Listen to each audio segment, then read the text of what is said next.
Greetings, duplicant, and welcome to the breach. It's a bit like SpaceX around here. We've got another rocket returning, though it would have probably been wise to have Ruby put on her atmospheric suit before she got back. The major project for this episode is dealing with the space biome. I need more space for the rocket program. I'll need to protect this rocket program from the metallic meteorites, which is just a few simple phrases, but it means a lot of background work. There'll be a lot of work done off screen because 20 minutes of watching duplicates just dig out a biome is probably not as interesting as it should be.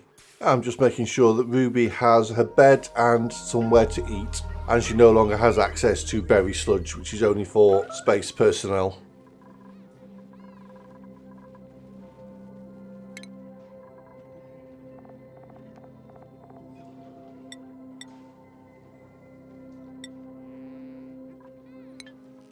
To facilitate with a large digging project, I'm adding 5 more atmospheric docks, and as you can see they're filling up with oxygen at the moment. And obviously I'm going to upgrade the decor in this room to make sure that the ceiling trim and the drywall is looking as good as it possibly can.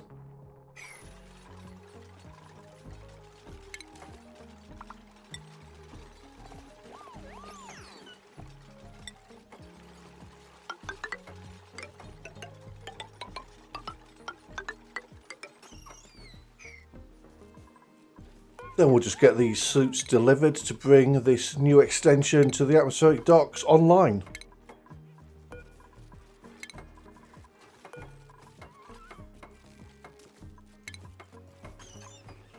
And here we see the final suit being delivered, and these suits are already in use.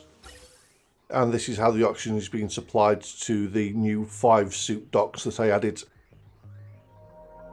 The real big problem with excavating the space biome is that you need to keep your eye on the duplicants. They will get themselves trapped so easily, and what makes it worse is a lot of the regolith just collapses in on them. So it's the largest biome and potentially the most dangerous one they'll excavate as well. Okay, other than dipping into the lava biome. I want to excavate this area and find where the top of my base will be. The top of my base will be where the background of the asteroid disappears and open space begins. But this line is going to be fairly flexible because if there's one area that dips quite low, I might just put some drywall in to close it off, because I want my rocket program to be open to the vacuum of space as much as possible, because this dissipates the hot gases. This horizontal ladder is going to be my first major dig point. I can dig 4 up and 3 down from this ladder. The lower ladder is less important because it's just dealing with the abyssal light as it goes around different biomes. As the duplicants dig out around this ladder, I want their priority to always be building this ladder as soon as they possibly can. Here you can see me making a very important decision change. Presently I'm building ladders out of granite, but this biome that I'm digging out doesn't have granite, it has igneous rocks. To make my life easier and the duplicant's life easier and the digging process and building process to be a lot smoother, I'm going to change the whole ladder to igneous rock.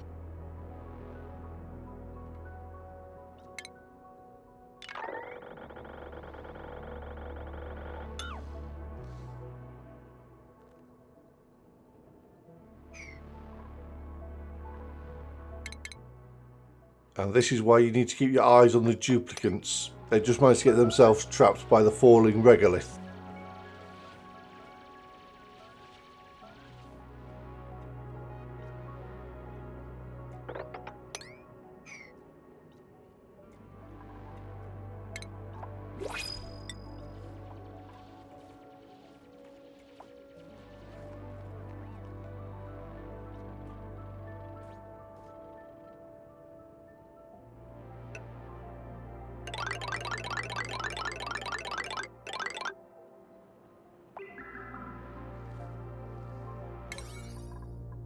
We have a new igneous ladder ready to be built, and we just need to upgrade its priority to a 7.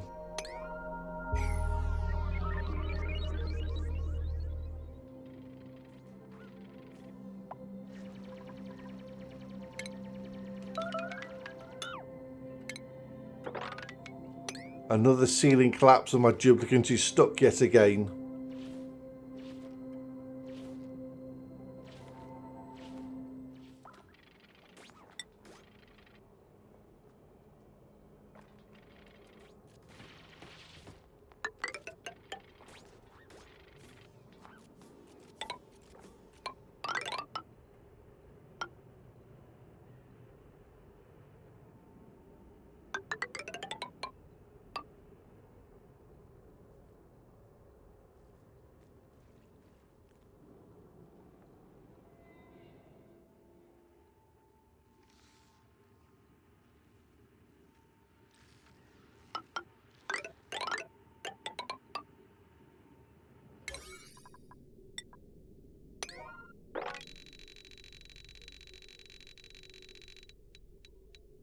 The lower ladder gets the same treatment. It's now built out of igneous and has a priority of 7. I don't order huge swathes of digging commands. That would be far too dangerous for my poor duplicants, so I have to micromanage my excavations.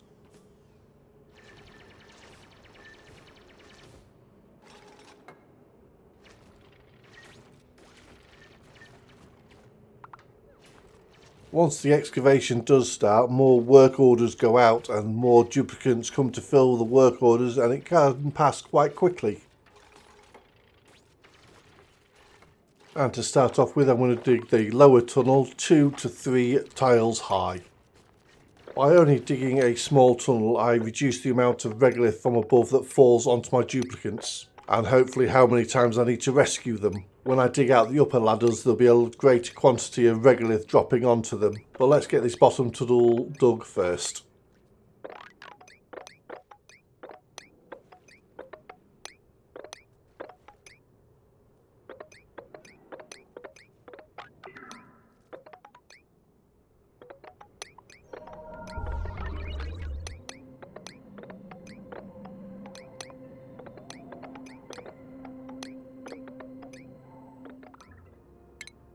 The excavation is progressing nicely.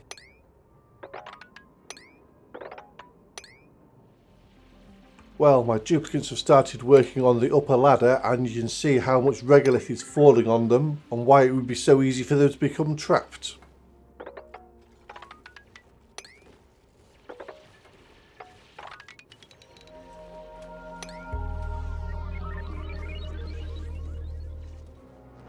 There is 16 tons of aluminium just out of range of the autoloader, which I don't actually need because I've got 58 tons of the stuff at the moment, but banning 2 is coming along to deal with the situation for me. I don't recall having this kind of problem before. I think it's because I was trying to maximise the distance between the autoloader pickup and its drop-off, which was obviously the wrong thing to prioritise over. I should have made sure the autoloader could pick up all the metal drop from the volcano as it condensed into a solid form. But evaluating your own designs is very important. Hopefully next time I build one of these I'll remember to make sure the autoloader can pick up all the metals the volcano spews out, and I won't have to do this maintenance. But on the plus side, I do feel like this acted as a good interlude between me just digging up the space biome. You're welcome. Via the magic of editing, I've now dug out part of the biome. Well, when I say part of the biome, I mean the majority of it. We're now going to extend the ladders up to the top of the space biome, and then to the right hand side of that we will build bunker tiles, and to the left we'll build bunker doors to provide our asteroid protection. Just lining up the ladder for the space biome, and then I do the same for the fireman's pole because I can't remember which side it was placed on.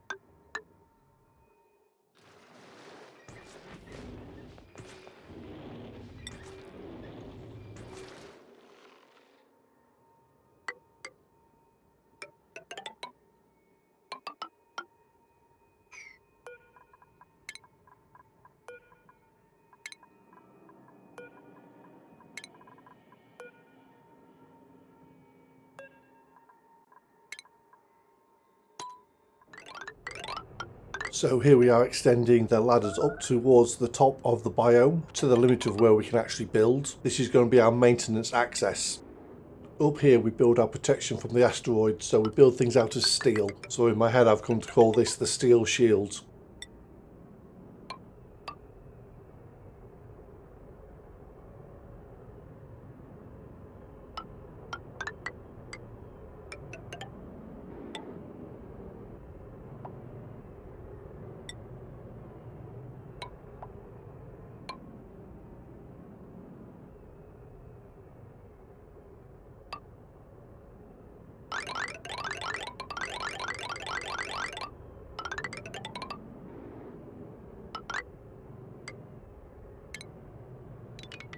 That's a lot of steel.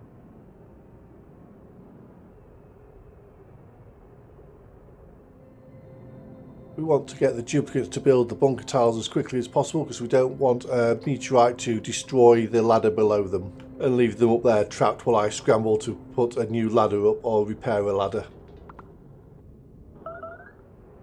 I've built the bin to store some steel so they don't have so far to travel.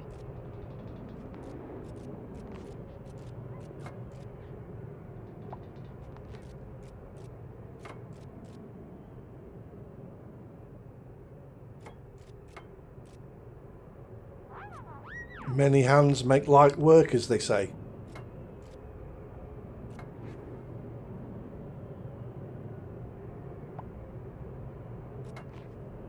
I believe this is Stinky working really hard on those bunker doors.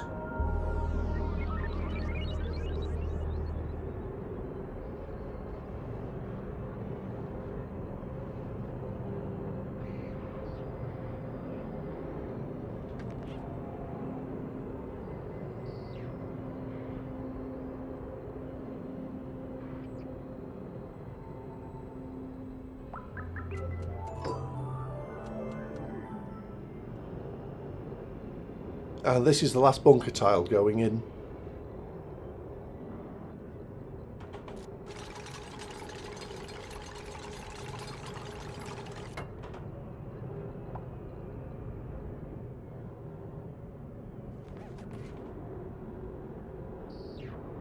As you can see, the steel shield is completed, all the bunker tiles and the bunker doors all finished. We did have a meteor storm while we was completing this, but thankfully no duplicates were hurt.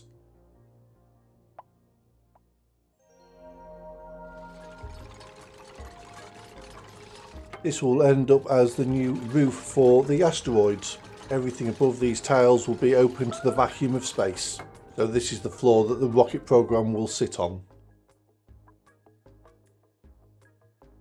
The only place where I haven't added drywall is where the rocket program is at the moment, because this is all going to be moved and redesigned. There is obviously some tidy up work to do. I need to dig out all the rest of the regolith and the old meteorite impacts. Yes, the shattered planet did just appear in your vision. And it's gone again.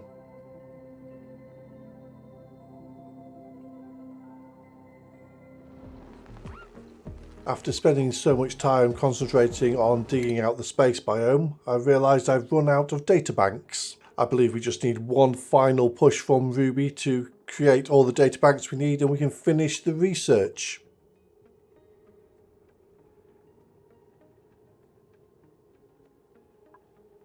We need 250 databanks for the drill head, 400 for cryofuel propulsion, 144 to finish the radbolt propulsion.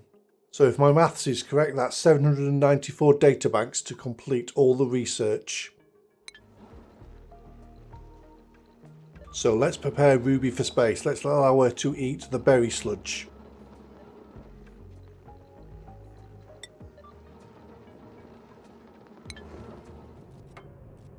I'd already given my duplicants a background task of adding steel power wires to the bunker doors. Just a quick check on to see how this is progressing.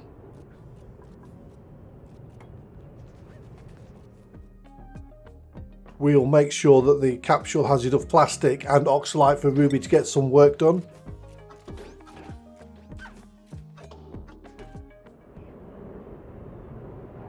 The duplicants have finished their task, so we can open the bunker doors. This will take a long time seeing as they're unpowered at the moment.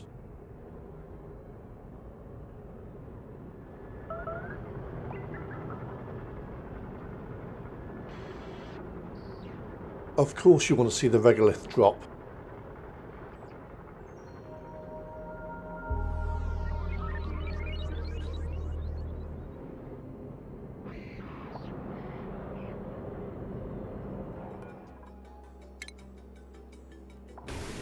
And with that we send Ruby to space, and that is the end of the episode. We take Ruby's atmospheric suit off and let her get to work. Thank you for watching, and I'll see you on the other side.